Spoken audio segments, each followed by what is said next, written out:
بسم الله الرحمن الرحيم. الحمد لله الذي لا يفر منعه الجمود ولا يبديه العطاء والجود، إذ كل معد منتقص سواه وكل مانع مذموم ما خلا، وهو المنان بفوائد النعم وعوائد المزيد والقسم، ما اختلف عليه دهر فيختلف منه الحال، ولا كان في مكان فيجوز عليه الانتقال. الصلاة والسلام على سيدنا ومولانا أبي القاسم محمد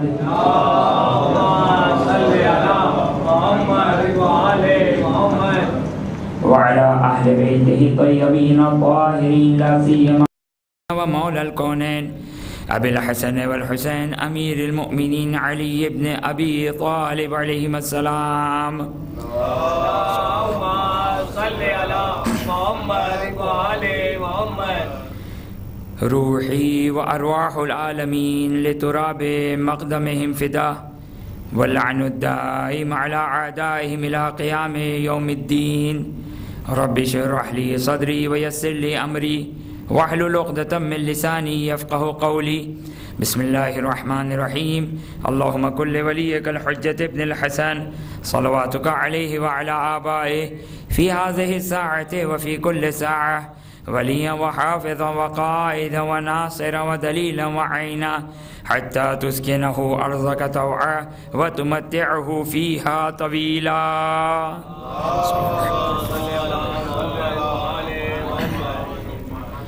السلام عليك يا أبا عبد الله وعلى الأرواح التي حلت بفنائك. عليك مني سلام الله أبدا ما بقيت وبقي الليل والنهار، ولا جعله الله آخر العهد مني لزيارتكم.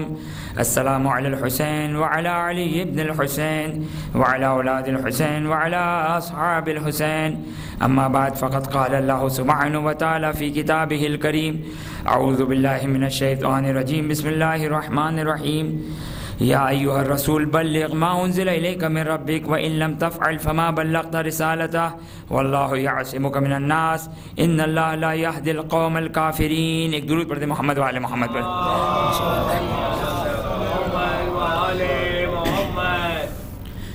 ہماری گفتگو ولایت اہل بیت اطہار علیہ السلام کے ذیل میں چل رہی تھی کہ ولایت کنٹرول، اختیار، طاقت، قدرت کہ صاحب طاقت اور قدرت کو ولی کہتے ہیں. جس کے پاس یہ قدرت ہو اس قدرت کو ولایت کہتے ہیں. کہ یہ آیت تبلیغ جو کم از کم علماء تشیع میں اتفاق ہے کہ یہ آیت تبلیغ ما انزل، وہ چیز جو آپ پر نازل کی گئی، اجماع ہے، اتفاق ہے کہ ما انزل سے مراد ولایت مراد ہے. ولایت کا پیغام کہ ولایت کا حکم دے دو، کہ جس پہ ختم مرتبہ صلی اللہ علیہ وآلہ وسلم نے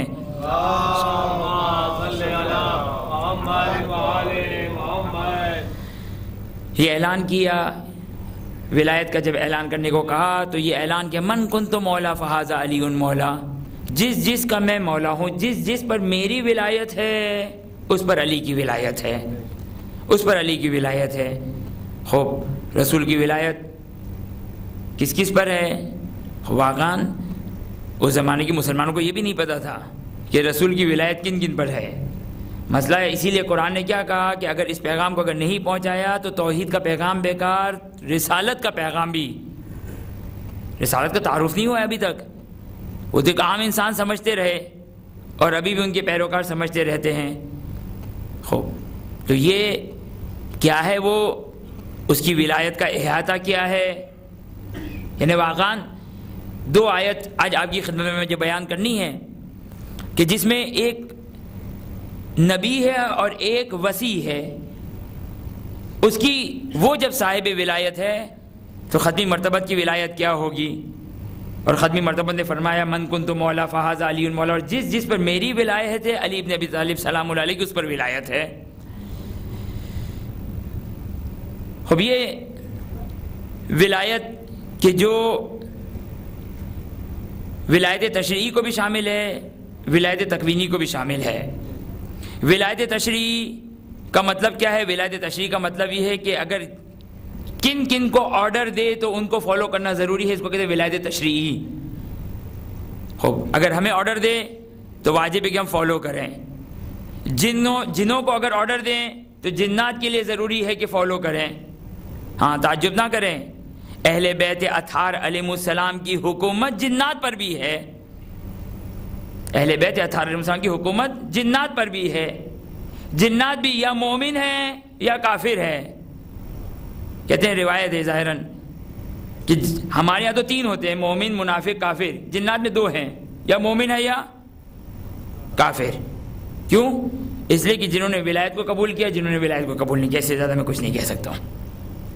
اس لیے کہ وہ جنات آج بھی زندہ ہیں کہ جنہوں نے غدیر کے واقعے میں شرکت کی ہے، واقعہ غدیر کو دیکھے ہوئے ہیں وہ۔ خوب، اگر ان جنات کو احضار کر سکتے ہیں تو پوچھ لیں، لیکن بہرحال خیر ضرورت نہیں احضار کرنے کی، ہمارے پاس روایات ہیں، ہمیں ضرورت نہیں کہ جنات ونات کے ذریعے سے، ہمارے پاس کلام اہل بیت اطہار علیہ السلام موجود ہے۔ خداوند متعال کو یہ دین حق پہنچانا ضروری ہے۔ خدا اس دین حق کو پہنچائے گا، چاہے کیسا ہی زمانہ کیوں نہ آ جائے، کتنا ہی تقیہ کیوں نہ آ جائے، یہ دین حق کی حفاظت ہوتی رہے گی، دین حق کی حفاظت ہوتی رہے گی۔ لہذا روایات اہل بیت اطہار اپنوں کے کلام میں، غیروں کے کلام میں واضح طور پر موجود ہے۔ بس ولایت اہل بیت اطہار مسلم کی ولایت وسیع ہے، اس کا احاطہ ہمارے فکر سے، ہمارے فکروں سے بالاتر ہے۔ توجہ فرمائیں، مسجد کوفہ، مسجد کوفہ کا ایک دروازہ ہے جس دروازے کا نام ہے، اصلی نام ہے اس کا باب الصوبان۔ مسجد کوفہ جہاں سے انٹر ہونا مستحب ہے، باب صوبان، سے ہے، الف بے تے سے، یہ سے صوبان، صوبان کہتے ہیں اژدہے کو۔ لیکن جو افراد 5-6 سال پہلے کوفہ کی زیارت کرنے والے، انہوں نے وہاں پہ دیکھا ہوگا دروازے پہ لکھا ہوا ہے باب الفیل، حتیٰ بعض اوقات دعاؤں میں بھی باب الفیل لکھا ہوا ہے۔ آخر اس کی تاریخ کیا ہے؟ فیل کہتے ہیں ہاتھی کو، صوبان کہتے ہیں اژدہے کو۔ اب تاریخ یعنی زندہ تاریخ ہے، یہ ہمارے پاس زندہ تاریخ ہے، لیکن نا پرانی باتیں ہیں، یہ زندہ تاریخ۔ آج بھی اس دروازے کا نام، یعنی کل، یعنی چند سال، تقریباً 2-3 سال پہلے تک اس کا نام باب الفیل تھا۔ کب سے؟ بنی امیہ کے دور سے۔ آج اس کے اوپر اس کا قدیم نام لگ گیا، باب صوبان۔ خب داستان کیا ہے؟ کہتے ہیں امیر المومنین علی ابن ابی طالب علیہ السلام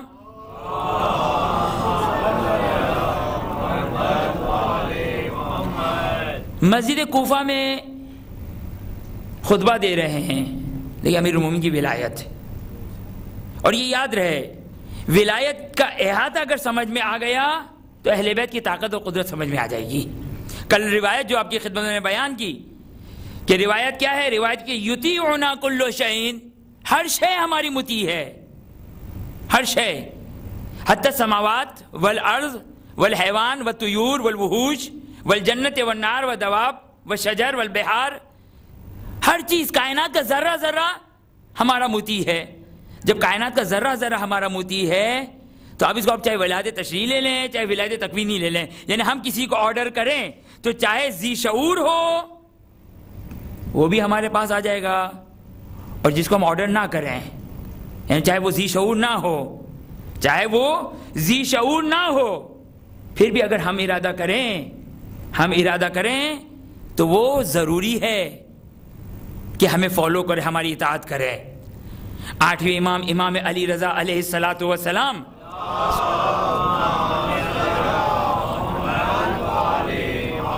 خوب امام ہشتم سلام اللہ علیہ، خوب اہل بیت اطہار کی ولایت تکوینی کا ایک ادنا سا نمونہ، واقعاً یہ ادنا سا نمونہ ہے۔ یعنی ہمیں افسوس ہونا چاہیے کہ میں بے عنوان مجلس کو بیان کروں، آپ اس کو بے عنوان فضیلت اہل بیت اطہار علیہ السلام سنیں اور کہیں واہ واہ۔ یہ افسوس کا مقام ہے، اس لیے افسوس کا مقام ہے کہ ہمیں اس کا مطلب کہ اہل بیت کا مقام اور منزلت ابھی پتہ نہیں چلی، تبھی تعجب کر رہے ہیں ہم. تعجب، اب یہ تعجب کا لفظ بھی بڑا عجیب لفظ ہے، اب کیا کریں، ایک درود پڑھ دیں محمد والے محمد پر.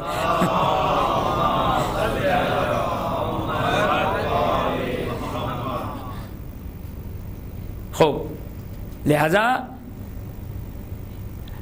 8ویں امام کس طریقے سے نفوس کے اوپر طاقت و قدرت ہے، ہر چیز پہ ذرے ذرے پر طاقت و قدرت ہے. ایک روز مامون نے اپنے ساتھیوں سے، اپنے درباریوں سے کہہ دیا کہ اب جو ابو الحسن امام رضا علیہ السلام تشریف لائیں گے، کوئی بھی ان کے احترام میں کھڑا نہیں ہوگا. دیکھو اہل بیت اطہار علیہ السلام کو کن کن طریقوں سے رسوا اور نعوذ باللہ من ذالک لوگوں کی نگاہوں سے گرانے کی کوشش نہ کی گئی. لیکن یہ نور الہی ہے، یہ قدرت الہی ہے. یہ کون سا نور ہے کہ جس کو خداوند متعال نے یہ اس طریقے سے بیان کیا، یریدون ان یطفئوا نور اللہ. کفار کیا چاہتے ہیں؟ کفار چاہتے ہیں اللہ کے نور کو بجھا دے، اللہ کے نور کو بجھا دے، یہ کفار چاہتے ہیں. لیکن قرآن نے اس اللہ کے نور کو کیا کہا؟ یہ اللہ کا نور ہے، اور جو بھی اس طاقت و قدرت کے مقابلے میں آئے گا اس کی حیثیت منہ کی پھونک کی برابر ہے. لہذا یہ اللہ کا نور کیا ہے؟ اللہ کا نور ولایت اہل بیت اطہار علیہ السلام میں خود روایات بیان کرتی ہیں. دشمنوں نے کوشش کی سن 11 ہجری سے لے کر آج تک امیر المومنین کی ولایت کو چھپانے کی کوشش کی گئی، امیر المومنین کی ولایت پر پردے ڈالنے کی کوشش کی گئی. خب الحمدللہ، اور میں اور آپ کے الحمدللہ کہیں، خدا کا وعدہ ہے، خدا کا وعدہ ہے، خدا اس وعدے کو پورا کر کے رہے گا. ہم تو صرف صبح و شام یہ دعا کریں کہ ہم ولایت امیر المومنین پہ باقی رہیں. ہاں، ہم کو ہمارا کوئی کمال نہیں ہے، ہم فضیلت پڑھ رہے ہیں، ہم جو کہ فضیلت، یہ تو خدا کا وعدہ ہے، وہ تو پورا کر کے رہے گا. ہم تو اس لیے ذکر کرتے رہتے ہیں کہ کہیں ایسا نہ ہو کہ دلوں پہ زنگ لگ جائے.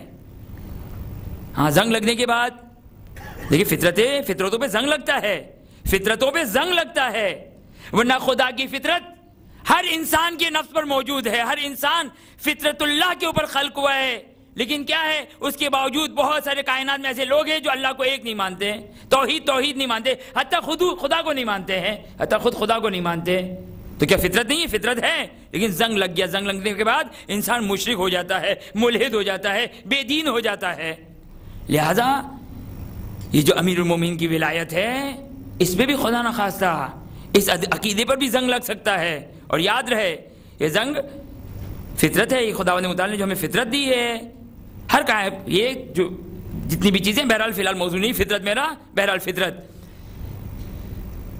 کیسے کیسے دشمنان اہل بیت اطہار علیہ السلام کو، آپ اہل بیت اطہار علیہ السلام کو رسوا کرنے کی کوشش نہ کی گئی. کربلا کا واقعہ ہمارے سامنے کھلی داستان ہے، واضح داستان ہے. امیر المومنین کے زمانے سے دیکھ لیجئے آج تک اہل بیت اطہار علیہ السلام کے رتبے کو گھٹایا گیا. لیکن یہ نور الہی ہے.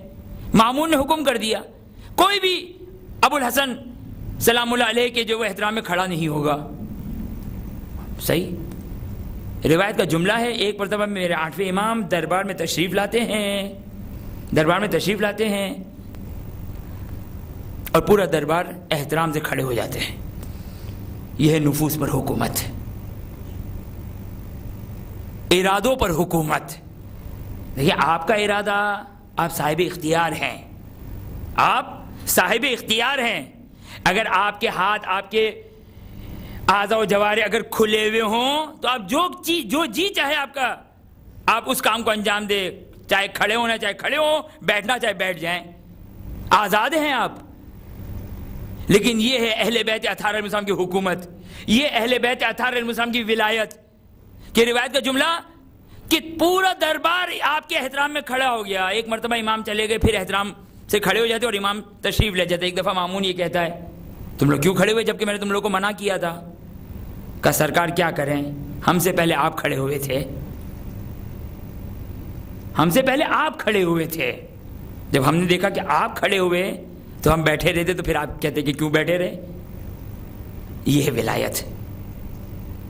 جب بنت علی ابن ابی طالب سلام اللہ علیہ شہر کوفہ میں خطبہ دے رہی ہیں، روایت کا جملہ ہے وہ مجمع ہے. کوئی یہ مجمع خطبہ سننے نہیں آیا ہے، یہ تماشا ہی بند کر آئے ہیں.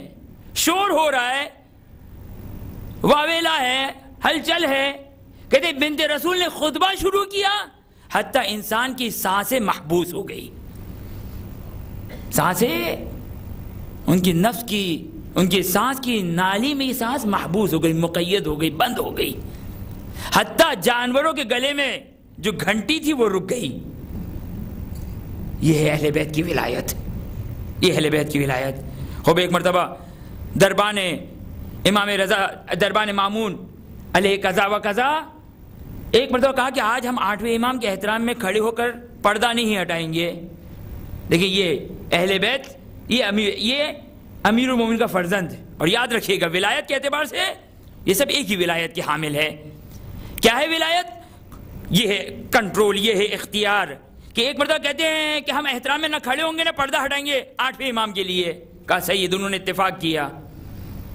ایک مرتبہ 8ویں امام تشریف لاتے ہیں. یہ ہے قلوب پر حکومت، یہ ہے قلوب پر ولایت، یہ ہے قلوب پر قدرت و طاقت. بے اختیار کھڑے ہوتے ہیں اور کھڑے ہونے کے بعد پورے احترام کے ساتھ پردوں کو ہٹاتے ہیں. آپ اندر تشریف لے جاتے ہیں. اب یہ ایک طاقت اور ایک قدرت بتائی. پھر تاریخ آگے بڑھتی ہے. کہا دوسرے دن پھر ہم ارادہ کیا ان لوگوں نے، کہا آج تو ہم بالکل نہیں اٹھیں گے. اب امام اپنی قدرت دوسرے انداز سے دکھانا چاہتے ہیں. دیکھیں یہ ایک ذلت اور رسوائی ہے. کسی معزز، کسی قابل احترام شخص کے لیے پردے کو ہٹانا یہ اس کی عزت اور اس کی تعظیم ہے. اور اگر پردوں کو نہ ہٹایا، اگر پردوں کو نہ ہٹایا تو یہ ذلت اور رسوائی ہے. خوب اب یہ ان لوگوں کا ارادہ کیا ہے کہ نعوذ باللہ، دیکھیں کتنا آسان کام ہے، لیکن نور الہی کے مد مقابل جو جنگ کرے گا وہ دنیا اور آخرت میں ذلیل و رسوا ہوگا. ہاں یہ یاد رہے، یہ ولایت اور اہل بیت تھا نور الہی ہے. جو نور الہی کے مد مقابل آئے گا وہ اسی طرح ذلیل و رسوا ہوگا جس طرح تاریخ نے بیان کیا. اب یہ دو دربان انہوں نے کہا کہ آج تو ہم عہد کرتے ہیں پورے کنٹرول اختیار کے ساتھ نہیں کھڑے ہوں گے. آج بھی وہ ولایت دکھا سکتے تھے جو کل دکھائی تھی. ہاں آج بھی وہ دکھا سکتے تھے، لیکن آج دوسری طاقت و قدرت دکھانی ہے. بتانا ہے کہ کس کس پر ہماری حکومت ہے، کن کن چیزوں پر ہماری ولایت اور طاقت ہے. کہتے ایک مرتبہ امام سلام اللہ علیہ داخل ہو رہے ہیں اور آج کھڑے نہیں ہوئے.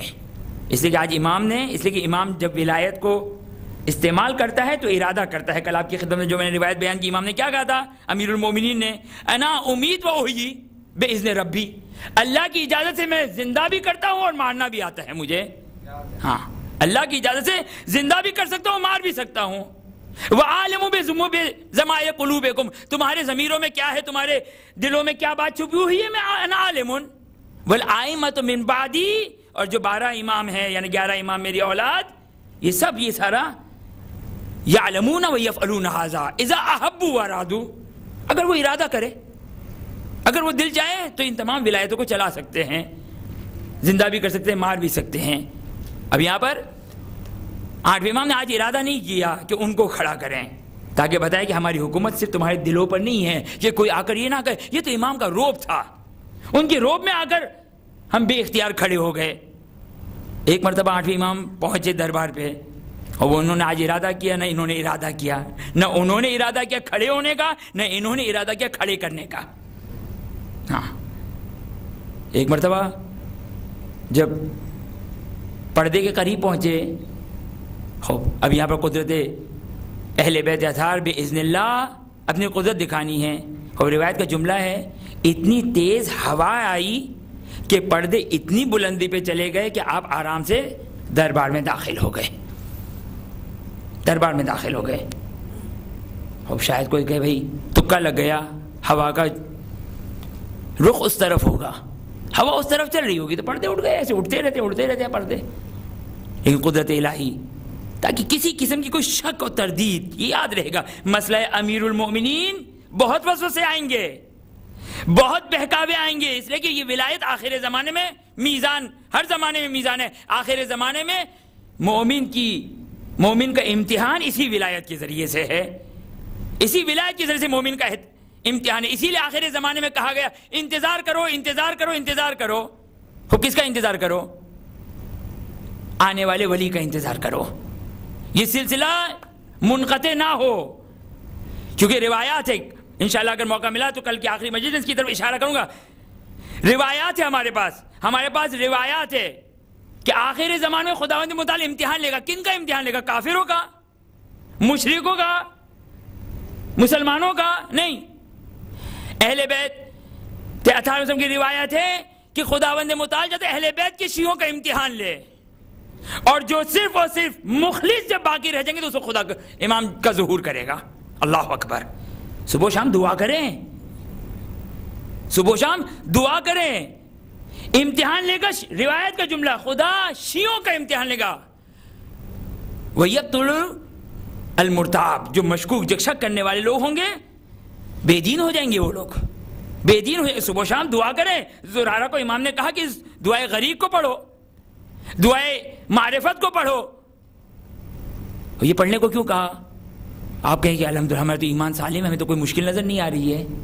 نہیں، دعا کریں. اہل بیت نے جب بتا دیا تو چاہے آپ کی عقل کام، ہماری عقل کام کرے یا نہ کرے، چاہے ہمیں آثار نظر نہ آ رہے ہو، لیکن اس کے باوجود دعا کریں. دعا کریں کہ خداوند متعال اس ایمان کے اوپر جس پر ہم زندگی گزار رہے ہیں، اسی ایمان پر ہمیں موت آئے. اب یہ آخر زمانے میں ولایت کا مسئلہ. خداوند متعال کے نزدیک ایک حدیث جو میں کافی دنوں سے آپ کی خدمت میں بیان کرنا چاہتا ہوں، آج ابتدا اس سے کروں. آخر زمانے میں نہیں، خداوند متعال نے بلندیوں، ایک مخلوق دوسری مخلوق سے افضل ہے، یہ کیٹیگریز ملائکہ کے اندر بھی موجود ہے. یعنی کچھ ملائکہ کے اوپر افضل ہیں. یہی تقسیم جنات میں بھی موجود ہے اور یہی تقسیم انسانوں میں بھی موجود ہے. اور میں معافی چاہتا ہوں کیونکہ میرا ذہن جو وہ کبھی کبھار کیونکہ حافظہ کمزور ہے، آپ لوگ بھی جانتے ہیں، لہٰذا جو وہ بات بھول جاتا ہوں میں. وہ مسجد کوفہ کے اوپر روایت سنا رہا تھا کہ ولایت اہل بیت. پھر یہ روایت آپ کی خدمت میں اس روایت کو مکمل کروں. امیر المومنین ممبر کوفہ میں خطبہ دے رہے ہیں. مسجد کوفہ ہے باب صوبان باب فیل، کہ پہلے اس کا نام جو اصلی نام تھا وہ باب صوبان یعنی اژدہے والا دروازہ، بعد میں بنی امیہ باب صوبان باب فیل یعنی وہاں پر ہاتھی والا دروازے کے نام سے مشہور ہو گیا. آخر اس کا راز کیا ہے؟ یہ امیر المومنین کی ولایت ہے. فقط انسانوں کے امام نہیں ہیں، فقط انسانوں کے امام نہیں امیر المومنین. اہل بیت اطہار علیہ السلام کی حکومت اور ولایت فقط انسانوں پر نہیں ہے، فرشتوں پر بھی ہے اور جنات پر بھی ہے. ایک مرتبہ امیر المومنین خطبہ ممبر پہ بیٹھے خطبہ دے رہے ہیں کہ ایک مرتبہ مسجد کوفہ میں اسی باب صوبان سے یا باب الفیل سے ایک بڑا سا اژدہا مسجد کوفہ میں داخل ہوا، اور مسلمانوں نے دیکھا، اس پر حملہ کرنا چاہا. امیر المومنین نے خطبہ دیتے دیتے اپنے جملات کو روکا، اپنے خطبے کو روکا، اور ایک مرتبہ مسلمانوں کو اشارہ کر کے خاموش کیا کہ اس کو آنے دو. اب اتنا بڑا اژدہا ہے، تصور کریں کہ اگر اسی ایک محفل میں اگر ایک چوہا بھی آ جائے تو ہماری کیا کیفیت ہو. وہ اژدہا آ رہا ہے کہ امیر المومنین کا حکم آ گیا.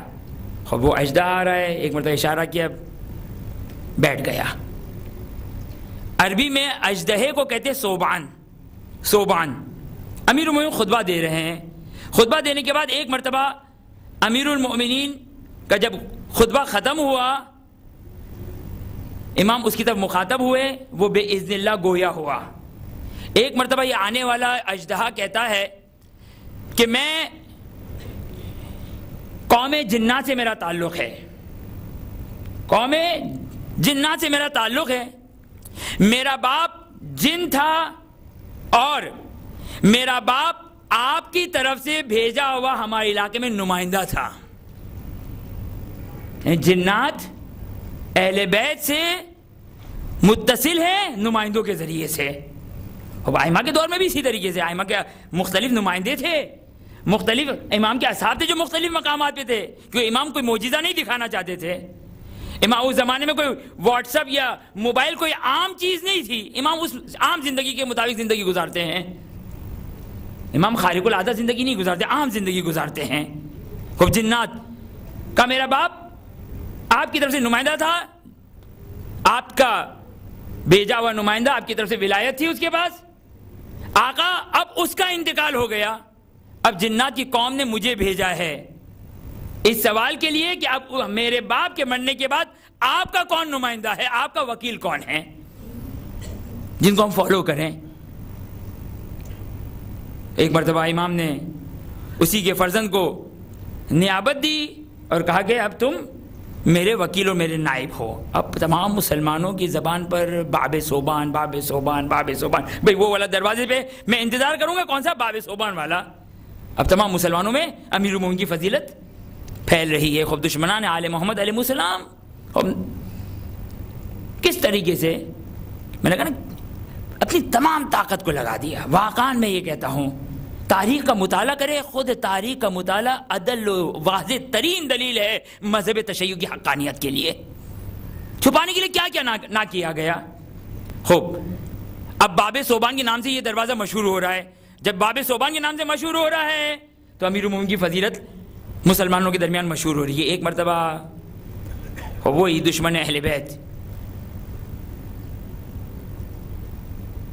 شام کا رہنے والا, ایک مرتبہ وہاں پر, چونکہ عراق میں یعنی عرب اسٹیٹ میں ہاتھی ایک عجوبہ ہے, ہاتھی ایک عجوبہ جانور ہے, ایک انمول سا جانور ہے, لہذا ہاتھی کو اس دروازے پہ باندھ دیا گیا.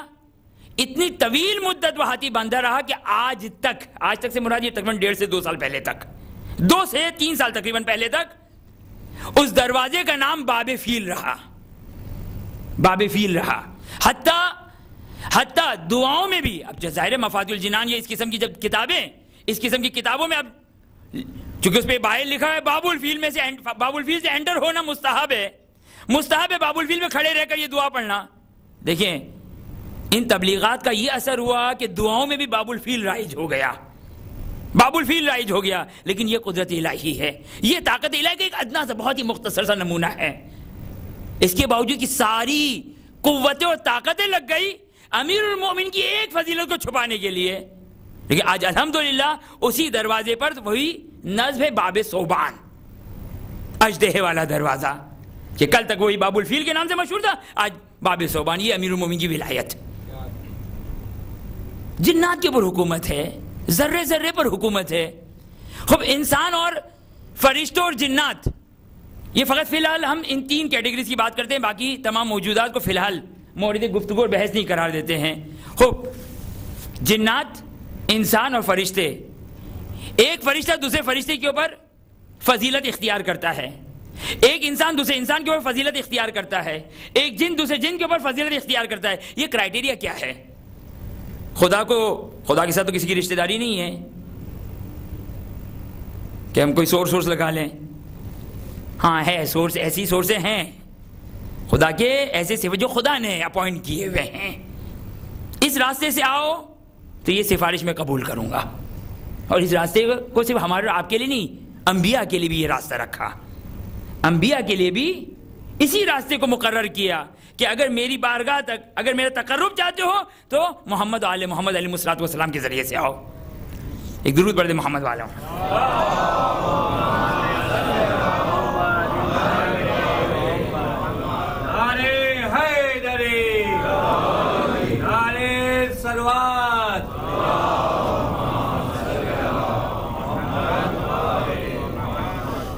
تو یہ جو انسان ایک دوسرے کے اوپر فضیلت, یا ایک فرشتہ جو ہمارے پاس روایت ہے, اور یہی ملاک اور یہی کرائٹیریا ہے تمام مخلوقات عالم کے لیے, بالخصوص انسان, جن اور فرشتوں کے لیے.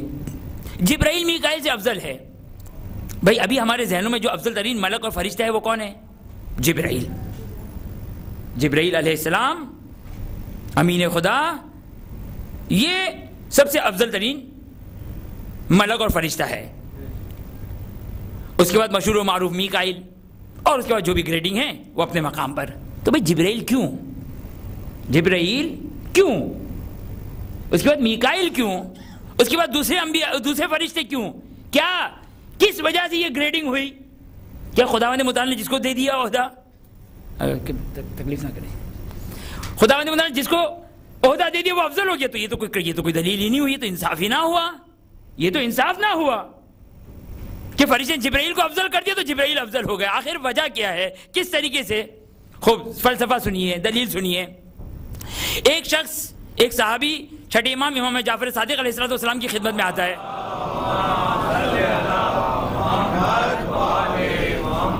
اب عجیب سوال کرتا ہے کہ آخر کیا وجہ ہے، آخر کیا وجہ ہے کہ خداوند متعال نے حجر اسود کو یہاں پہ قرار دیا ہے. حجر اسود خانہ خدا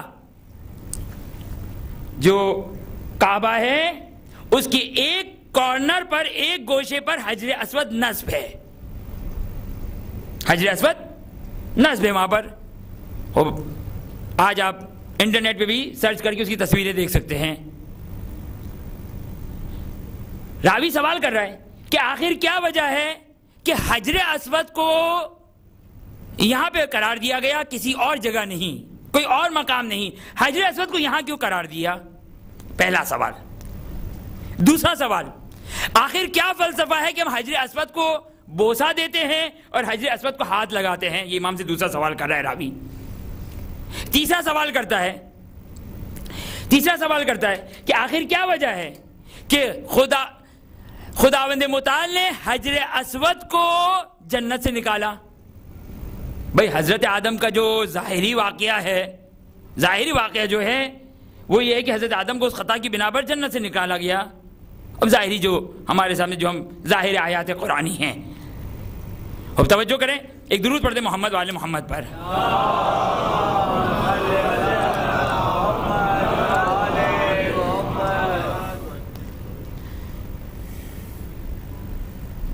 باری دیگر صلوات.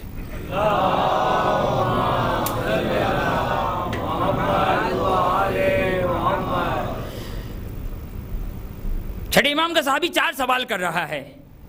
پہلا سوال، حجر اسود یہاں پر کیوں ہے؟ دوسرا سوال، حجر اسود کو کیوں بوسہ دیتے ہیں اور کیوں اس کو مس کرتے ہیں، کیوں اس کو ہاتھ لگاتے ہیں، کیوں اس کی زیارت کرتے ہیں؟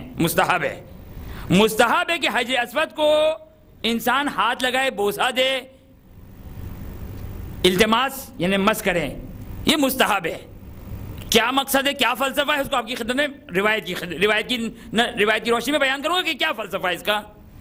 راوی تیسرا سوال کرتا ہے کہ آخر کیا وجہ ہے کہ اس حجر اسود کو جنت سے نکالا گیا؟ اور چوتھا سوال، آخر کیا وجہ ہے کہ خداوند متعال نے حجر اسود میں میثاق اور عہد کو رکھا؟ خوب، اب اتفاق سے شاید پہلی یا دوسری مجلس جس میں نے اس میثاق اور عہد کو اس لیے بیان کیا تھا کہ بعد والی مجلس میں مجھے یہ واقعہ، یہ روایت بیان کرنی تھی، وہ اتنا زیادہ فاصلہ آ گیا، اتنا موالات ختم ہو گئے، فاصلہ اتنا طویل ہو گیا کہ بہت سارے مومنین نے شاید وہ روایتیں نہ سنی جو میں نے بیان کی. میثاق اور عہد، خداوند متعال نے جب کائنات کو خلق کیا تو فرشتوں سے، جنات سے اور انسانوں سے، فی الحال یہ ان تین مخلوقات سے خداوند متعال نے 3 وعدے لیے. روایتوں میں 3 وعدے لیے. اپنی ربوبیت کے بارے میں وعدہ لیا، ختمی مرتبہ صلی اللہ علیہ وآلہ وسلم کی رسالت کے بارے میں وعدہ لیا، اور اہل بیت اطہار علیہ السلام کی ولایت کے بارے میں وعدہ لیا. تمام بنی نوع، انسان ہو، جن ہو اور ملک و فرشتے، سب سے خداوند متعال نے عہد لیا، اور تمام فرشتوں نے، جنات نے اور انسان نے اس میدان میں جہاں پر وعدہ لیا، ہم اور آپ بھی تھے. ہاں، اور یہ یاد رہے کہ یاد نہ ہونا یہ دلیل نہیں کہ یہ واقعہ پیش نہیں آیا تھا. بہت ساری چیزیں یاد نہیں ہیں. بھائی 2 سال کی عمر میں کیا کھایا تھا؟ کچھ کھایا تھا یا نہیں؟ قطن کھایا تھا، تبھی زندہ ہے. کیا کھایا تھا کسی کو یاد ہے؟ نہیں یاد ہے، لیکن کھایا تھا، کھانے کا انکار نہیں کر سکتے ہیں. خوب یہاں پہ بھی وعدہ لیا تھا، یاد نہیں ہے. خوب یاد نہ ہونا دلیل نہیں کہ وہ واقعہ پیش نہیں آیا. اسی لیے قرآن نے ہمیں بتا دیا کہ یہ میثاق اور یہ عہد لیا گیا تھا تم سے. خوب، تمام لوگوں سے یہ 3 وعدے لیے، اور تمام فرشتوں، جنوں اور انسانوں نے اس وعدے پر لبیک کہا. تمام پہ وہ لبیک کہا. ایک جملہ میں نے کہا تھا طوعاً و کرہن، کچھ نے اپنی خوشی سے کہ انشاءاللہ، اس کی تفسیر میں نے وہاں پہ بیان کی تھی، کچھ نے اپنی خوشی سے اور کچھ نے زبردستی کہ انشاءاللہ ہم اسی پر باقی رہیں گے، کہ خداوند متعال پھر ہم دعا کرتے کہ اس ایمان پر مرتے دم تک ہمیں باقی رکھے.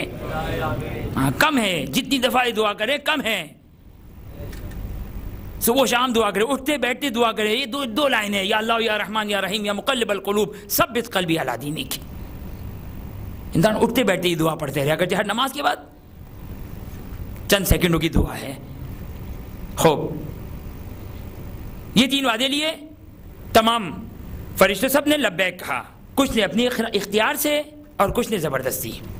یہ وعدہ تھا جو عالم زر میں لیا گیا. اس کو کہتے ہیں میثاق, عہد, یہ اس کے نام ہے. میثاق بھی کہتے ہیں, عہد بھی کہتے ہیں. خوب, اب پہلا سوال کیا تھا؟ پہلا سوال, حجر اسود کو خدا نے یہاں پہ کیوں رکھا ہے؟ امام کہتے ہیں حجر اسود کو اس مقام پر اس لیے رکھا کہ خداوند متعال نے جو عہد کا جو مکان ہے, جہاں پر تمام فرشتوں, انسانوں, جنوں سے جو عہد لیا تھا, وہ اسی نقطے پر, اسی مقام پہ لیا تھا. یہی حجر اسود کے مقام پر لیا تھا. پہلے سوال کا جواب کہ امام فرماتے ہیں کہ حجر اسود کیا ہے؟ حجر اسود ایک سفید پتھر تھا. حجر اسود ایک سفید پتھر تھا جو آسمان سے نازل ہوا اور یہاں پر نصب ہوا. اور سفید پتھر کالا پتھر میں تبدیل ہو گیا. اس کے علاوہ 2-3 روایات, یعنی 2-3 روایات ہیں تقریباً کہ یہ کالا سیاہ پتھر سفید پتھر سیاہی میں کیسے تبدیل ہو گیا. کہ روایت کا جملہ ہے کہ انسانوں کی گناہ کی وجہ سے یہ سفید پتھر سیاہی میں تبدیل ہو گیا. انسان کا گناہ کتنا مؤثر ہے. اسی لیے بعض روایتوں میں کہا گیا کہ انسان کا گناہ جو چھری گوشت پہ چلتی ہے اس سے زیادہ انسان کی روح اور انسان کے نفس پر اثر کرتا ہے گناہ. بہرحال معصوم کی حدیث ہے کہ اگر یہ اپنی اصلی حالت میں باقی رہتا تو دنیا میں کوئی ایسا مریض اور بیمار نہ ہوتا مگر کہ اس کو ہاتھ لگا تو شفا حاصل نہ کرتا. بہرحال امام نے کہا کہ یہ سفید پتھر تھا, سیاہی میں تبدیل ہو گیا. اور امام اس کے بعد ارشاد فرماتے ہیں یہی وہ مقام ہے, یہی وہ مقام ہے کہ جہاں پر ہماری آخری حجت امام زمانہ عجل اللہ تعالی فرجہ الشریف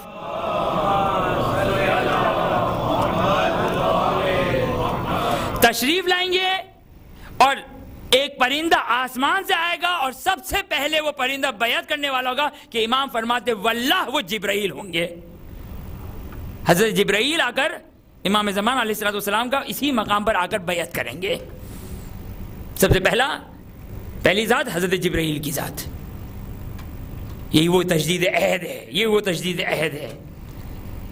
بس یہ پتھر یہ مقام پہ نصب کیا گیا کیونکہ عہد اور میثاق اور وفا, یہاں عہد اور میثاق یہاں سے لیا گیا تھا. پہلا سوال کا جواب. دوسرا سوال, آخر ہم کیوں اس کو بوسہ دیتے ہیں؟ آخر ہم اسے کیوں بوسہ دیتے ہیں؟ یا اگر بوسہ نہیں دیتے تو حجر اسود ایک مستحب عمل یاد رہے کہ جب بھی ہم عمرے پہ جائیں یا حج پر جائیں, طواف کریں, حجر اسود سے گزریں تو ایک دعا مستحب ہے, اللہم امانتی ادیتها ومیثاقی طاعتہ لیشہد لی بالمعافات لک. یہ دعا مستحب ہے. جب انسان حجر اسود سے پاس ہو مستحب ہے کہ حجر اسود کو ہاتھ لگائے, لیکن چونکہ اتنی بھیڑ ہوتی ہے کوئی بات نہیں. روایتوں میں آیا کہ اس کو فی الحال یہ دعا پڑھنے کافی ہے. کیا ہے یہ دعا؟ یہ دعا بڑی اہم دعا ہے. امیر المومنین کی ولایت سمجھ میں آئے گی, یاد رہے یہ امیر المومنین کی ولایت سمجھ میں آئے گی کہ کیا ہے علی کی ولایت. میں ایک جملہ کہتا ہوں, ایک روایت پہلے بیان کی اور شاید یہ جملہ پہلے ہی بیان کیا تھا. حج قدم قدم پر ولایت اہل بیت اطہار المصطفیٰ میں نظر آتی ہے. حج قدم قدم پر ولایت اہل بیت اطہار المصطفیٰ میں نظر آتی ہے. خوب, یہاں پر حجر اسود طواف کا آغاز ہو رہا ہے. انسان نیت کر رہا ہے, اس دعا کو پڑھے, اللہم امانتی ادیتھا ومیثاقی طاعتہ لیشہد لی بالمعافات. یہ جملہ مستحب ہے. کیا ہے یہ جملہ؟ اب سوال کیا تھا, سوال بھول نہ جائیں. سوال یہ تھا کہ راوی نے سوال کیا تھا ہم کیوں بوسہ دیتے ہیں, ہم کیوں مس کرتے ہیں, اس کو ہاتھ کیوں لگاتے ہیں. یا روایت میں بیان کیا گیا کہ مستحب ہے کہ یہ الفاظ کو کہے. کیا ہے الفاظ؟ اس کا ترجمہ پڑھتا ہوں. اللہم خدایا امانتی ادیتھا, خدایا میں نے اپنی امانت کو ادا کر دیا, اپنی امانت کو ادا کر دیا. ومیثاقی طاعتہ, اور جو عہد اور وفا اور میثاق لیے گئے تو اس کو وفا کر دیا, میں نے اس کو پورا کر دیا. کیوں؟ یہاں پر آ کر گواہی دی جا رہی ہے امام روایت میں ارشاد فرماتے ہیں، اور یہ خود دعا کا بھی جملہ ہے، لِيَشْهَدَ لِي بِالْمُعَافَاتِ، تاکہ قیامت کے دن یہ حجر اسود کہ خداوند متعال اس کو لب، زبان اور آنکھیں عطا کرے گا، اور اس زبان اور لب اور آنکھوں کی بنا پر قیامت کے دن گواہی دے گا جنہوں نے اپنے وعدے کو وفا کیا ان کے بارے میں، اور جنہوں نے وعدے خلافی کی ان کے بارے میں۔ یہ قیامت کے دن پتھر کو خداوند متعال دو آنکھ اور زبان عطا کرے گا۔ خوب، یہاں پر آپ گزرے، آپ نے دعا پڑھی، امانتی ادیتھا۔ خوب، شاید نہیں معلوم باقی مسلمانوں کی آیا دعاؤں کی کتاب میں یہ مستحب ہے یا نہیں، وہ بہت ساری چیزیں ایسی ہیں جو یہاں سے وہاں چلے گئی، ہاں، لیکن یہ دعا پڑھنے سے کچھ نہیں ہوتا ہے، کیونکہ وہ فرشتہ دعا کے الفاظ نہیں سن رہا ہے، وہ ہمارے دلوں کو دیکھ رہا ہے۔ ہاں، کیا آیا امانت کو ادا کیا یا نہیں کیا؟ امانتی ادیتھا، خدایا میں نے اپنی امانت کو ادا کر دیا۔ کون سی امانت؟ کیا لے کر آئے؟ یہ ہاتھ، یہ پیر، یہ آنکھیں نہیں، یہ مراد نہیں ہے۔ یہ تو ہم سے زیادہ شاید یورپ میں رہنے والوں نے جو اس کو بہت اچھی طریقے سے حسن احتیاط کے ساتھ اس کو بڑے اچھے طریقے سے اس کی نشو و نما کی، خوب یہ مراد نہیں ہے، قطعاً یہ مراد نہیں ہے۔ یہ امانتی توحید، رسالت اور بالخصوص اہل بیت اطہار علیہم السلام کی ولایت ہے۔ یہ امانتی ادیتھا ومیثاق لیشہد، تاکہ یہ حجر اسود گواہی دے قیامت کے دن میرے لیے، میرے حق میں گواہی دے۔ یہ دعا پڑھے، یہ مستحب ہے، اور انشاءاللہ اس مستحب کا فائدہ یہ ہوگا کہ کم از کم انشاءاللہ خدا اسی دعا کے فضل و کرم سے ہمیں انشاءاللہ اس ایمان پر بھی باقی رکھے گا۔ خوب، بس امام نے کہا کہ یہ بوسہ جو دیتے ہیں یہ در حقیقت تجدید عہد ہے۔ یہ جو حجر اسود کو بوسہ دیتے ہیں یہ تجدید عہد ہے کہ عالم ذر میں جو خداوند متعال نے توحید، رسالت اور ولایت کے بارے میں جو ہم سے عہد لیا تھا، یہ بوسہ دینا علامت ہے کہ خدا میں تجدید عہد کرتا ہوں، جو عہد کیا تھا اس پہ باقی ہوں۔ یہ دوسرے سوال کا جواب۔ تیسرا سوال، راوی نے سوال کیا کہ ابن رسول اللہ، آخر کیا وجہ ہے اس حجر اسود کو، جو ایک سفید پتھر تھا، اس کو جنت سے نکالا گیا؟ امام یہاں پر اس صحابی، اس سوال کرنے والے کے علم میں مزید اضافہ کر رہے ہیں۔ خود اس کا یہ سوال بتا رہا ہے کہ صاحب علم ہے، صاحب فضل ہے، جانتا ہے، لیکن اب امام اس کے علم میں اضافہ کر رہے ہیں۔ امام فرماتے ہیں تم کو معلوم ہے یہ پتھر کیا تھا؟ کہا نہیں ابن رسول اللہ۔ امام نے کہا کہ یہ پتھر در حقیقت ایک فرشتہ تھا، در حقیقت ایک فرشتہ تھا۔ یہ فرشتہ کیا تھا؟ توجہ کیجئے گا، یہ فرشتہ کیا تھا؟ اس فرشتے کا کام کیا تھا؟ اس فرشتے کا کام سن لیجئے۔ اس فرشتے کا کام یہ تھا کہ جب تک حضرت آدم علی نبینا و آلہ علیہ الصلوۃ والسلام سے خطا سرزد نہ ہوئی تھی، اس فرشتے کا ایک طریقہ کار تھا، ایک کام تھا۔ آسمان پہ وہ سال میں ایک مرتبہ، جو مجھے روایت کا جملہ یاد آ رہا ہے کہ میں فراموش نہ کیا ہو تو، سال میں ایک مرتبہ وہ اس میثاق کو حضرت آدم کو بار بار یاد دلاتا تھا۔ یہ فرشتہ بھول نہ جانا توحید کی وعدے کو، رسول کی رسالت کو، اہل بیت اطہار علیہم السلام کی ولایت کو۔ یہ فرشتے کا کام تھا، فرشتے کا کام تھا حضرت آدم کو یاد دلاتے رہنا۔ لیکن روایت کا جملہ ذرا سنیے، عجیب جملہ ہے۔ خدا واقعاً ہمیں اس کیفیت اور اس مرحلے سے کہ جو حضرت آدم جس مرحلے سے گزرے، خدا ہم سب کو بچائے۔ روایت کا جملہ ہے کہ ایک مرتبہ جب حضرت آدم نے خطا کی، خوب حضرت آدم انبیاء گناہ نہیں کر سکتے۔ اب یہ ایک تفصیلی گفتگو ہے کہ جو روایات اہل بیت اطہار علیہ السلام نے بھی ہمیں بیان کی۔ عیون اخبار رضا میں 8ویں امام علی رضا علیہ السلام سے مختلف روایات ہیں۔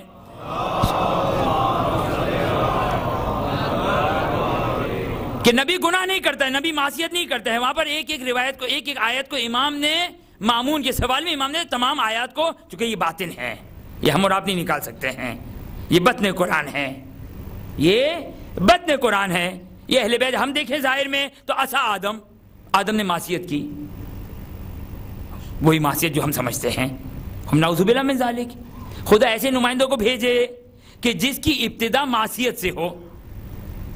واقعاً تصور کرتا ہے کوئی انسان؟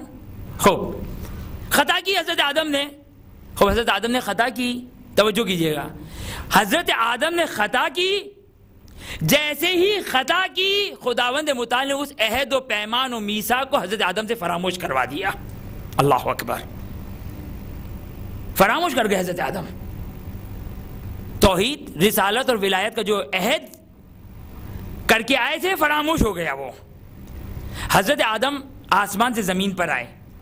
اب آپ لوگ کے لیے خوشخبری روایت کا جملہ ہے، اگرچہ اس روایت میں نہیں دوسری روایتوں میں آیا کہ حضرت آدم جو آسمان سے اترے تھے اور یہ فرشتہ جو حضرت آدم کے پاس آیا تھا وہ زمین ہند کی زمین تھی، ہندوستان، اور وہ آج والا ہندوستان نہیں، ابھی پاکستان والے جو کہ پریشان نہ ہو، وہ سب ہندوستان اور پاکستان ایک ساتھ ہے۔ درود پڑھتے محمد والے محمد پر۔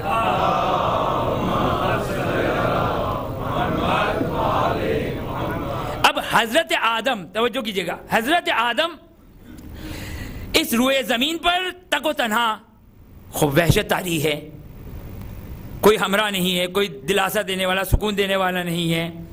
ایک مرتبہ جب یہ سفید پتھر، خداوند متعال نے اس فرشتے کو سفید پتھر میں تبدیل کیا اور اس پتھر کو آسمان سے زمین پر حضرت آدم کے پاس بھیجا۔ روایت کا جملہ ہے کہ ایک مرتبہ جب حضرت آدم نے اس پتھر کو دیکھا تو ایک انسیت سی پیدا کی، پہچانا نہیں، معرفت نہ ہوئی کہ یہ پتھر کون سا، کیونکہ اب تو شکل تبدیل ہو گئی، اس کی تصویر ہی تبدیل ہو گئی، لیکن اس سے ملاقات کرنے کو ایک انسیت سی ہوئی۔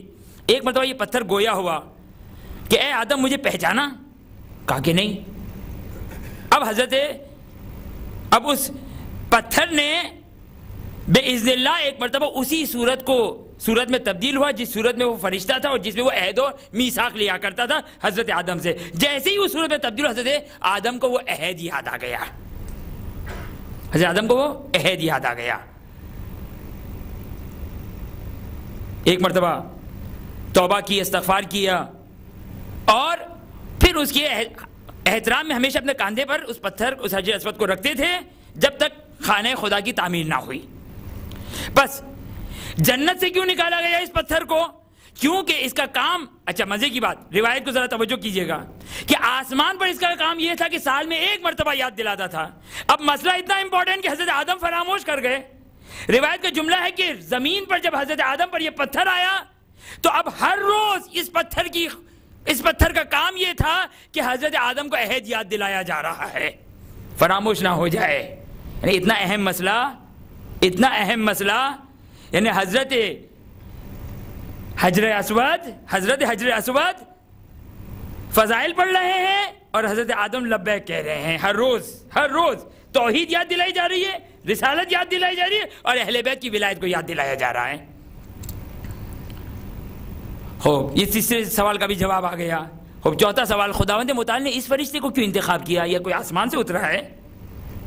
کیوں یہ مقام عطا کیا؟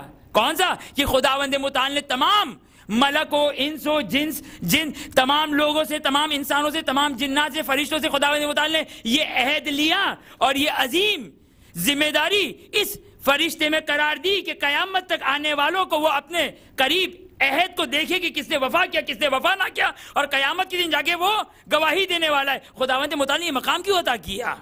خدا نے یہ اعزاز کیوں دیا؟ کیا جناب جبرائیل افضل نہیں تھے؟ کیا جناب میکائیل نہ تھے؟ نہیں، روایتوں سے استفادہ کی نہیں، اس کی نسبت نہیں تھے۔ امام فرماتے خداوند متعال نے اس امانت کو اس میں رکھا، اس کو امین قرار دیا، اس لیے کہ امام ارشاد فرماتے ہیں کہ جب عالم ذر میں خداوند متعال نے انسانوں، فرشتوں اور جنوں سے سوال کیا، الست ربکم، اپنی ربوبیت کے بارے میں، رسول کی رسالت کے بارے میں اور اہل بیت اطہار علیہ السلام کی ولایت کے بارے میں جب سوال کیا تو سب سے پہلے جس فرشتے نے لبیک کہا، جس فرشتے نے خدا کی ربوبیت، رسول کی رسالت اور اہل بیت اطہار علیہ السلام کی ولایت کو قبول کرنے میں سرعت کی، وہ یہ فرشتہ تھا۔ لہذا امام ارشاد فرماتے ہیں کہ خداوند متعال نے اس فرشتے کا انتخاب اس لیے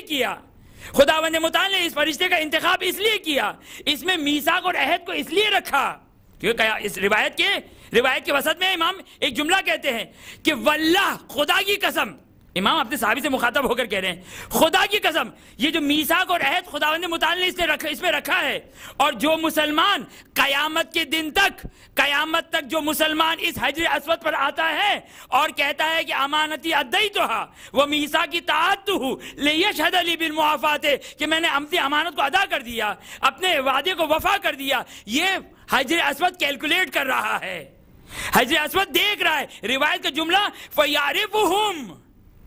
فَيَعْرِفُهُمْ، حجر اسود کا حافظہ میری اور ہماری طرح نہیں ہے، ہر انسان جو وہاں پر آ رہا ہے اس کو یوم عہد یاد ہے، فَيَعْرِفُهُمْ، وہ اس کو پہچانتا ہے، جب حجر اسود کے پاس آتا ہے تو اس انسان کو پہچانتا ہے۔ اور امام ارشاد فرمایا خدا کی قسم، خدا کی قسم، سوائے ہمارے شیعوں کے کسی نے بھی اس وعدے کو وفا نہ کیا، سوائے ہمارے شیعوں کے کسی نے بھی اس وعدے کو وفا نہ کیا۔ اور امام ارشاد فرماتے ہیں قیامت کے دن ہمارے شیعوں کے حق میں یہ گواہی دے گا کہ یہ وہ ہیں جنہوں نے اپنے وعدے کو وفا کیا، اور یہ وہ ہیں، معصوم کا جملہ ہے، یہ وہ ہیں جنہوں نے اپنے وعدے کو وفا نہیں کیا۔ کیونکہ میں نے کہا نا کہ روایتوں میں کہا گیا کہ جو میثاق اور عہد لیا تھا کچھ نے اپنی اطاعت سے قبول کیا، کچھ نے زبردستی قبول کیا، لہذا یعنی سب نے لبیک کہا تھا، لیکن حجر اسود گواہی دے گا یعنی ہمارے ایمان، قلب اور دل کی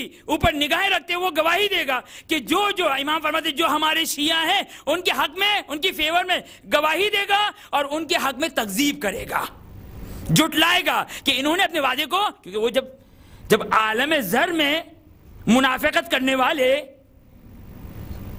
تبھی تو خداوند متعال نے انسان کے اعضاء و جوارح کو، تبھی تو خداوند متعال نے اس حجر اسود چھوٹے سے پتھر کے اندر عہد و پیمان کو رکھا، کیونکہ یہ حضرت انسان وہاں جا کر بھی اس کی گمراہیاں ویسی کی ویسی رہے گی، وہاں جا کر بھی وہ حق اور حقیقتوں کو قبول کرنے والا نہیں ہے، لہذا خداوند متعال یہ ایک فرشتے کو مقرر کرے گا جو گواہی دینے والا ہے۔ اور معصوم فرماتے کہ خدا کی قسم ہمارے شیعوں کے علاوہ کوئی بھی نہیں جو اس وعدے کو وفا کرنے والا۔ اس کے بعد امام ایک جملہ ارشاد فرماتے کیوں خداوند متعال نے اس فرشتے کو انتخاب کیا، اس فرشتے میں عہد کو قرار دیا، اس فرشتے کو اس کام کے لیے مقرر کیا کہ قیامت کے دن تمام لوگوں کے بارے میں گواہی دینے والا ہے۔ امام فرماتے ہیں خدا کی قسم سب سے زیادہ توجہ کی جگہ یہی کرائٹیریا ہے کہ جبرائیل کا انتخاب نہ ہوا، میکائیل کا انتخاب نہ ہوا، اسرافیل کا انتخاب نہ ہوا، کسی اور فرشتے کا، کیونکہ معصوم خود بتا رہے ہیں کہ کسی اور فرشتے کا انتخاب نہ ہوا بلکہ فقط حجر اسود والے فرشتے کا انتخاب ہوا۔ کیوں؟ اس کہ امام ارشاد فرماتے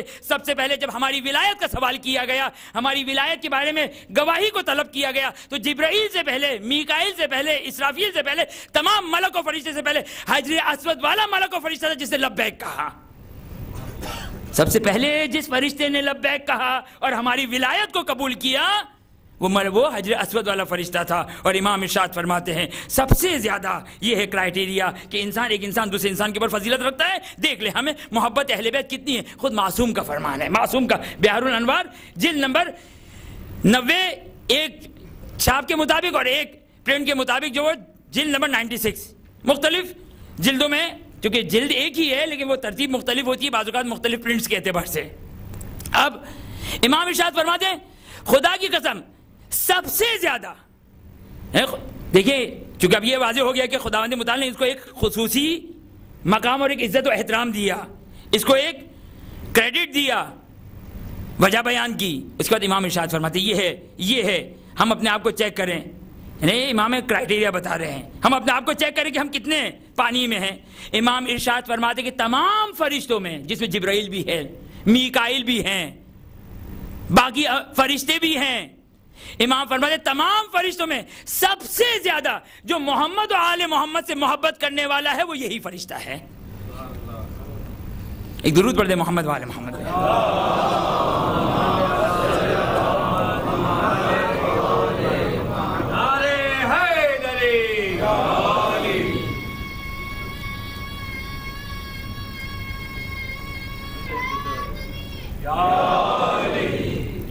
اب یہ ولایت اتنا اہم مسئلہ کہ تخلیق، کائنات کی جو تخلیق ہو رہی ہے، نہیں معلوم یہ اب کب وعدہ لیا، لیکن وعدہ لیا ہے کیونکہ روایات اور قرآن بیان کر رہا ہے۔ اور کل آپ کی خدمت جو میں نے بیان کیا کہ امیر المومنین اہل بیت اطہار علیہ السلام سے مانگنا، ڈائریکٹ مانگنا. خوب یہ یاد رہے، خوب میں نے پہلے کئی مرتبہ اس بات کو دہرایا اور پھر آج دہرا رہا ہوں، خوب مانگنے کا کسی مسلمان کسی شیعہ کا کوئی یہ عقیدہ نہیں ہے کہ خدا کے مد مقابل ہیں یہ.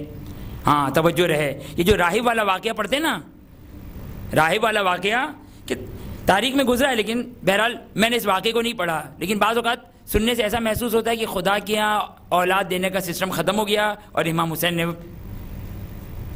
بیٹا عنایت کیا، اولاد 7 بچے دیے، 7 بیٹے دیے. ہم نعوذ باللہ من ذالک اگر یہ اس طریقے سے پیش کیا جاتا ہے، توجہ کیجیے گا.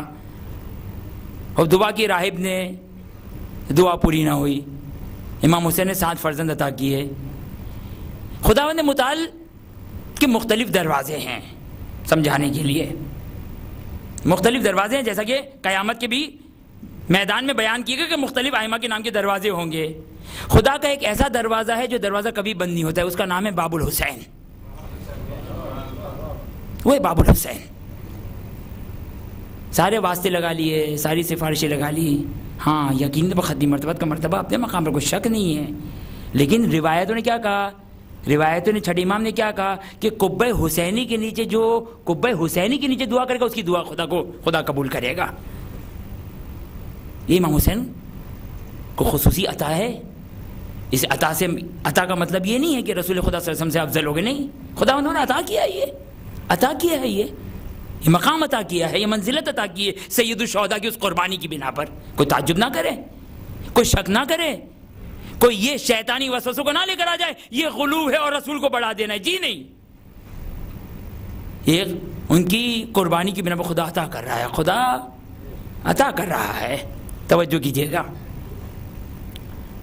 بس اہل بیت سے کیا ڈائریکٹ مانگ سکتے ہیں یا نہیں مانگ سکتے ہیں؟ خوب کل میں نے ایک روایت آپ کی خدمت میں پڑھی، آج 2 آیات آپ کی خدمت میں پڑھنا چاہتا ہوں کہ کیا اہل بیت سے مانگ سکتے ہیں یا نہیں مانگ سکتے. تمام مسلمانوں کا یہ عقیدہ ہے، تمام چاہے وہ شیعہ ہوں چاہے غیر شیعہ ہوں، سب کا یہ عقیدہ ہے کہ اگر کسی کے پاس دنیا میں کسی کے پاس کوئی طاقت کوئی قدرت ہے تو بے اذن اللہ ہے، بے اذن خداوندی ہے. خدا کے بغیر کسی کے پاس کچھ نہیں ہے. یہ سب کا عقیدہ ہے، تمام شیعوں کا، تمام مسلمانوں کا عقیدہ ہے کہ اگر کسی کا یہ عقیدہ نہ ہو وہ انسان کافر اور وہ انسان نجس ہے. ہاں یہ یاد رہے. فضائل اہل بیت کوئی شک نہیں ہے، لیکن اس کا مطلب یہ کہ نعوذ باللہ من ذالک ہم خدا سے زیادہ بعض اوقات جوش خطابت میں ایسا نظر آتا ہے. لہذا خداوند متعال نے ان کو یہ مقام دیا ہے. لہذا اگر میں آپ سے اگر کوئی چیز مطالبہ کرتا ہوں، کوئی چیز طلب کرتا ہوں، کوئی چیز دعا کرتا ہوں، کوئی چیز خواہش کرتا ہوں کہ مجھے یہ دے دیجئے، اگر میں یہ کہوں کہ آپ مستقل ہیں خدا کی ذات سے ہٹ کر آپ ہی یہ دینے والے، تو یہ ہو گیا مشرک، یہ ہو گیا شرک. لیکن اگر میرے چھپے ہوئے ارادوں میں یہ ہے کہ وہ خدا ہے جو لوگوں کے دل میں محبت ڈالتا ہے اور وہ ہم پر احسان کرتے ہیں، وہ خدا ہے جو لوگوں کو پیسے اور دولت اور مال دنیا دیتے ہیں، ان کے دل میں محبت آتی ہے اور وہ ہمیں دیتے ہیں. اب یہ چھپے، ہر ضروری تو نہیں کہ ہر دفعہ انسان اس پورے کورس کو، اس پورے سبق کو جو وہ دہرائے. نہیں، انسان کے اندر یہ چھپا ہوا ارادہ ہے یہ کہ اگر میں آپ کسی سے ایک دوسرے سے اگر کوئی بات مانگ رہے ہیں تو اس لیے کہ بھائی خداوند متعال نے یہ طاقت دی ہے آپ کو، ہر لمحے خدا اس طاقت کو لے سکتا ہے. خوب یہ جب طاقت اور قدرت ہماری اتنی ہے تو ہم آپ سے اتنا ہی مانگتے ہیں. اہل بیت اطہار علیہ السلام کیا ہے؟ قرآن کی آیت. خداوند متعال حضرت عیسیٰ سے مخاطب ہو کر کہتا ہے کہ ہم نے تم پر اور تمہاری والدہ کے اوپر احسان کیا. اذ ایدتک بروح القدس، میں نے تمہاری روح قدس کے ذریعے سے تائید کی. تکلم الناس فی المہد کہلا، کہ جب تم گہوارے میں تھے تو تم نے اس کے ذریعے سے، اس کے سبب سے تم نے گہوارے میں رہ کر کلام کیا. قرآن کہہ رہا ہے یہ گہوارے میں تم نے کلام کیا. اس کے بعد امام نے، اس کے بعد قرآن کی آیت کیا ہے؟ وَعَلَّمْتُكَ، میں نے تم کو، خدا یہ کہہ رہا ہے علمتک الکتاب والحکمت والتوریت والانجیل، میں نے تم کو تعلیم دیا توریت کو، انجیل کو، حکمت کو اور کتاب کو. یہ سب خدا کہہ رہا ہے کہ میں نے یہ سب تم پر احسانات کیے. اس کے بعد حضرت عیسیٰ نے کیا کیا؟ حضرت عیسیٰ نے کیا کیا؟ خود قرآن یہ کہہ رہا ہے فَتَخْلُقُ مِنَ الطِّينِ كَهَيْئَةِ الطَّيْرِ. حضرت عیسیٰ سے خدا کہہ رہا ہے کہ تم نے، توجہ کیجئے کہ میرے ان الفاظ پر، تم نے میری اجازت سے ایک پرندے کو، ایک مٹی سے ایک پرندے کو خلق کیا. لفظ کیا آیا ہے؟ تخلق کو، تم نے خلق کیا بِإِذْنِهِ فَتَنْفُخُ فِيهَا. اس کے بعد تم نے اس میں پھونکی فَيَكُونُ طَيْرًا. نہیں کہا خدا نے کہیں پر بھی کہ میں نے کیا. فَيَكُونُ طَيْرًا، اور وہ پرندہ، وہ مٹی کا ڈھیلا پرندے میں تبدیل ہو گیا. بِإِذْنِ ربی، بِإِذْنِ، میری اجازت سے، میری اجازت سے یہ سب کچھ ہوا. پھر اس کے بعد قرآن نے کہا وَإِذْ تُخْرِجَ الْمَوْتَى، تم نے مردوں کو زندہ کیا، تم نے مردوں کو زندہ کیا، تم نے جو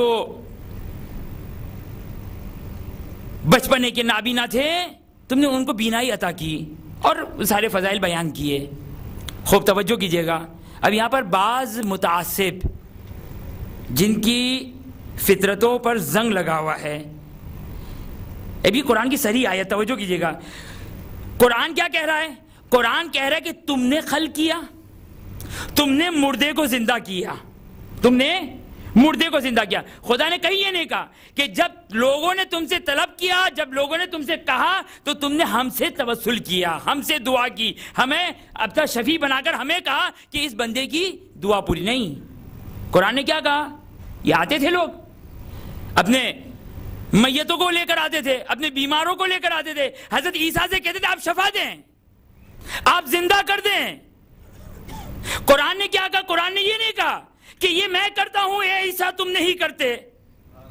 قرآن نے یہ نہیں کہا میں کرتا ہوں تم نہیں کرتے ہو، بلکہ قرآن نے کیا کہا؟ تخلق من الطین کہیئۃ الطیر، تم نے خلق کیا، فتنفخ فیہا، تم نے پھونکا، فیکون طیرا، پھر وہ پرندہ بن گیا، وتخرج الموتى، تم نے مردے کو زندہ کیا. اگرچہ کوئی شک نہیں ہے باذن ربی ہے، خداوند متعال کی اجازت کے بغیر، اجازت کے ساتھ ہے یہ قرآن کی ایک آیت. پس اس کا مطلب یہ ہو گیا کہ کچھ ایسے افراد ہیں قرآن کی آیت میں جو ولایت تکوینی رکھتے ہیں. کچھ ایسے افراد ہیں جو ولایت تکوینی رکھتے ہیں کہ اگر مردے کو اشارہ کرے تو زندہ ہو سکتے ہیں. حضرت عیسیٰ کے بارے میں قرآن نے کہا اگر وہ کسی چیز کو اگر حیات دینا چاہے تو وہ حیات دے سکتے ہیں، کسی کو انسان بنانا چاہے انسان بنا سکتے ہیں. قرآن نے حضرت عیسیٰ کے بارے میں کہا. یہ قرآن کی آیت ہے، واضح آیت ہے کہ جس میں کوئی مسلمان اختلاف نہیں کر سکتا. یہ ایک آیت. دوسری آیت کیا ہے؟ دوسری آیت قال الذی عنده علم من الکتاب، علماء کرام سے سنی ہوئی آیت ہے. قال الذی عنده علم من الکتاب انا آتی کا قبل ان یرتد طرفک. حضرت سلیمان ابن داؤد نے جب جناب سلیمان کی خدمت میں ہدہد یہ پیغام لے کر آئے جناب بلقیس کے بارے میں، تو حضرت داؤد، حضرت سلیمان کی محفل ہے، حضرت سلیمان کا دربار ہے، اور کہا کہ یہ تخت بلقیس کو لانے کا مسئلہ ہے، کون سی کرین ہے، کس طریقے سے اٹھایا جائے، کس طریقے سے لایا جائے، کس طرح ہائی جیک کریں. خوب قال الذی عنده علم من الکتاب، ایک شخص جو حضرت سلیمان کے دربار میں بیٹھا ہوا ہے، حضرت سلیمان کے دربار میں بیٹھا ہوا ہے، جس کے پاس علم من الکتاب، کتاب کا مختصر سا علم ہے. اس نے کیا کہا؟ انا آتی کا قبل ان یرتد طرفک. توجہ کریں، حضرت سلیمان کہتے ہیں اے حضرت آصف برقیہ، کہ اگرچہ قال الذی عنده اس کا نام روایتوں میں آیا ہے لیکن قرآن نے آصف برقیہ کا نام نہیں دیا ہے. قال الذی، اس نے کہا کہ جس کے پاس علم من الکتاب ہے، کہ روایتوں نے کہا کہ وہ آصف برقیہ. کون تھے آصف برقیہ؟ نبی نہیں تھے، نبی نہیں تھے، وصی تھے. حضرت سلیمان کے وصی تھے. وہ وصی یہ کہہ رہے ہیں، وہ وصی یہ کہہ رہے ہیں کہ جن کے بعد علم من الکتاب انا آتی کا، میں اس تخت بلقیس کو اے جناب سلیمان لا سکتا ہوں آپ کی پلک جھپکنے سے پہلے، آپ کی پلک جھپکنے سے پہلے تخت بلقیس کو میں لا سکتا ہوں. خوب، نہ قرآن نے شرک کا اعلان کیا، نہ حضرت سلیمان نے کہا خاموش ہو جاؤ، مشرک نہ بنو. نہیں، بلکہ حضرت آصف برقیہ نے قبل ان یرتد طرفک، طاقت اور قدرت دیکھیے جناب آصف برقیہ کی، طاقت اور قدرت دیکھیے کہ روایت کا جملہ ہے کہ ایک مرتبہ جناب آصف برقیہ نے اس تخت بلقیس کے لیے زمین شک ہو گئی. اب تخت بلقیس اس طرف، آصف برقیہ اس طرف. ایک مرتبہ آصف برقیہ تخت بلقیس کو لاتے ہیں، حضرت سلیمان کی خدمت میں لے کر آتے ہیں، اور وہ زمین دوبارہ سے صحیح ہوتی ہے کہ معصوم کا جملہ ہے کہ یہ سب کچھ پلک جھپکنے سے پہلے ہوا. ذرا پلک جھپک کر تو دیکھیں کتنی تیزی سے. اب ذرا سنیے، امام ارشاد فرماتے ہیں یہ دو قرآن کے واضح پیغام کہ جس کی طاقت و قدرت عالم کون و مکان میں ہے، عالم کون و مکان میں جس کی طاقت و قدرت. ایک جناب عیسیٰ کہ مردوں کو زندہ کرے بلکہ خلق کرے. ہاں یہ یاد ہے، قرآن کی آیت یہ نہیں ہے کہ تم نے دعا کیا ہم نے خلق کیا، تخلقو تم نے خلق کیا، ہاں میری اجازت سے.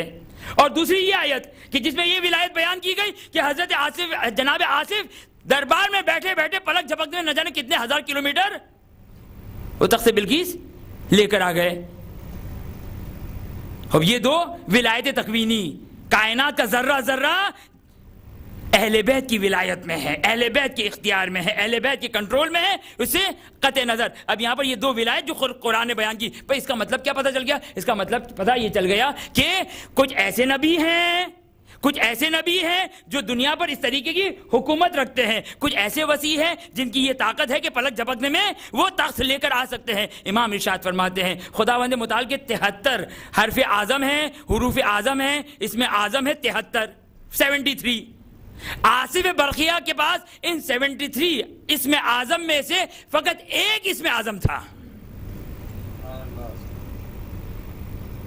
ایک اسم اعظم جس کی برکت پلک جھپکنے میں، کہ پلک جھپکنے میں تو ہم یہاں سے کوئی گلاس بھی نہیں اٹھا سکتے ہیں، وہ پلک جھپکنے میں تخت بلقیس کو لے کر آ گئے. ایک اسم اعظم جناب عیسیٰ، توجہ کیجئے گا، جناب عیسیٰ جو مردوں کو زندہ کر رہے ہیں، جو خلق کر رہے ہیں، جو یہ طاقت و قدرت رکھتے ہیں. معصوم ارشاد فرماتے ہیں حضرت عیسیٰ کے پاس 2 اسم اعظم ہیں. کل کتنے اسم اعظم تھے؟ 73. کل 73 اسم اعظم حروف. اور امام فرماتے ہیں کہ ایک آصف برقیہ کے پاس، 2 حضرت عیسیٰ کے پاس. وہ حدیث جو کل میں نے آپ کی خدمت میں بیان کی تھی، کون سی؟ امام نے کہا تھا، امیر المومنین نے کہا تھا سلمان و ابو ذر کو، انا اوہی و انا امید، انا اوہی و انا امید، میں زندہ کرتا ہوں اور میں موت دیتا ہوں، میں مارتا ہوں. یہ امام امیر المومنین نے کہا تھا. اس کے بعد امیر المومنین نے ایک جملہ کہا کہ خداوند متعال نے اس سے بڑھ کر ہمیں عطا کیا ہے.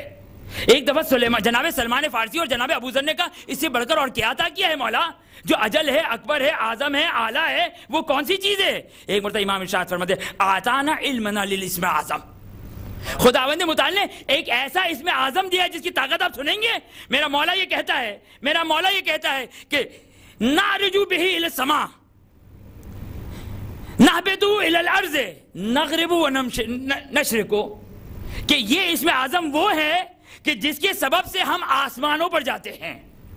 اور روایت کا جملہ ہے کہ امام ارشاد فرماتے ہیں کہ جب ہم آسمانوں پر جاتے ہیں کہ جس کی بنا پر زمین و آسمان خرق ہو جاتا ہے، شک ہو جاتا ہے، اس کے سبب ہم اس سے ذریعے سے آسمانوں پر جاتے ہیں.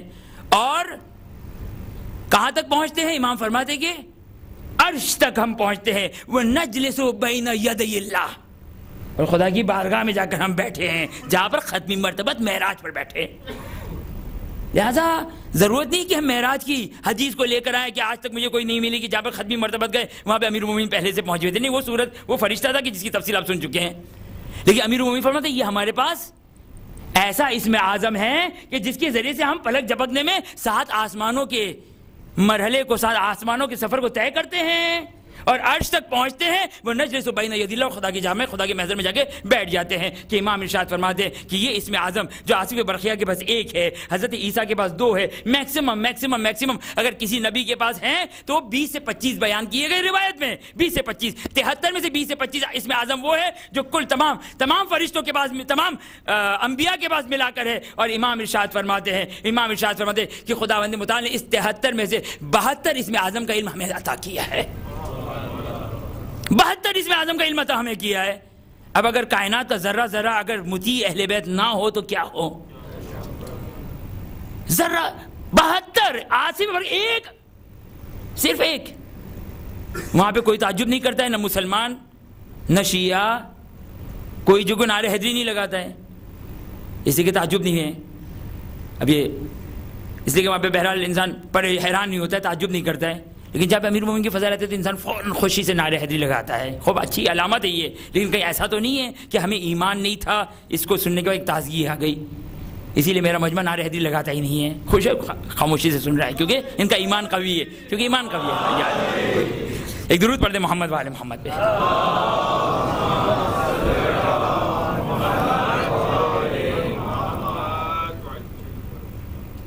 یہ اہل بیت اطہار علیہ السلام کہ جو صاحب ولایت، صاحب طاقت، صاحب قدرت، لہذا اگر کوئی اہل بیت سے توسل کرتا ہے، اہل بیت سے مانگتا ہے تو اس کا کوئی عقیدہ نہیں ہے کہ یہ لوگ مستقل ہیں، یہ لوگ خدا کے مد میں، نعوذ باللہ من ذالک، نعوذ باللہ من ذالک، باذن اللہ ہے، اللہ کی اجازت سے ہے۔ بس عزادارو، اتنی طاقت و قدرت ہونے کے باوجود لیکن جہاں پر دین اسلام کی بات آئی تو ایک مرتبہ صاحب ولایت امیر المومنین نے اپنی تلوار کو نیام میں ڈال دیا اور گلے میں رسن کو بندھوایا، اللہ اکبر۔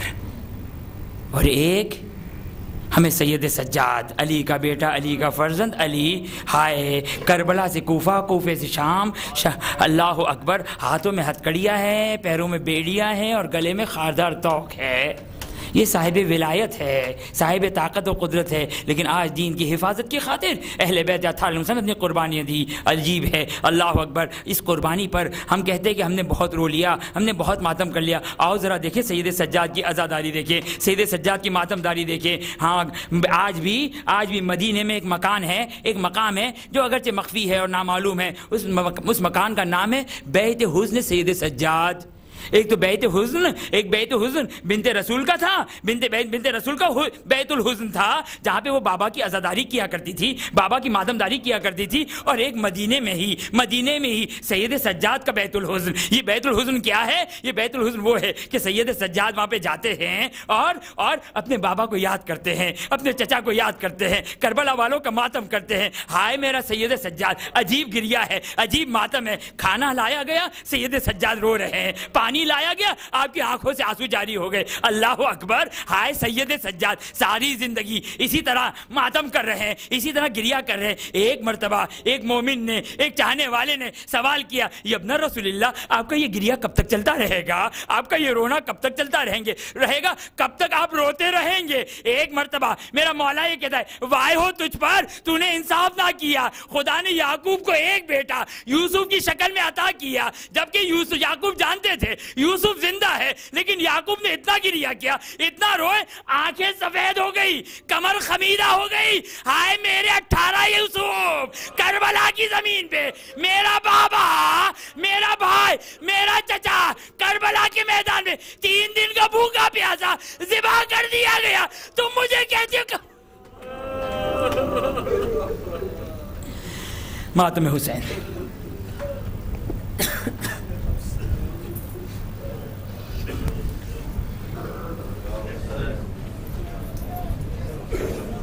Ya Hüseyin, Ya Hüseyin, Ya Hüseyin.